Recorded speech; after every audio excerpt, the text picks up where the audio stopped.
Ai auzit probabil că omega-3 este esențial pentru sănătatea inimii, a creierului și a ochilor, dar când ajungi în fața raftului sau cauți online, alegerea nu mai pare chiar atât de simplă. Cum știi ce supliment cu omega-3 este cu adevărat bun? Ca medic, iată la ce mă uit. 1. Forma și calitatea uleiului. Caută un ulei de pește pur și de înaltă calitate. Preferabil din sursă sălbatică, cum este uleiul de herring din Atlanticul de Nord, folosit în Nordic Pure Omega Ceto 3. Este un ulei curat, bogat în acizi grași esențiali. 2. Conținutul real de EPA și de HA. Nu te uita doar la totalul omega-3. Citește eticheta și vezi cât EPA și DHA conține produsul. Aceste două componente sunt cele care aduc cele mai mari beneficii.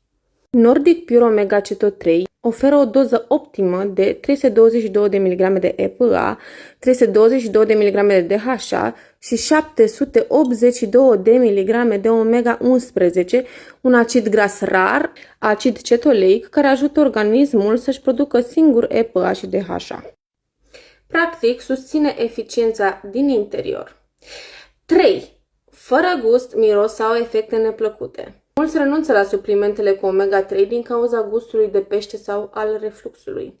Nordic Pure Omega Ceto 3 este procesat rapid în doar 30 de minute de la recoltare, ceea ce îi păstrează prospețimea fără gust sau miros. 4. Puritate și siguranță.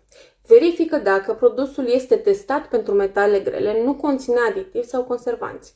Nordic Pure este 100% pur, fără OMG, fără colorant și certificat Friends of the Sea, deci și sustenabil. 5. Cine îl poate lua?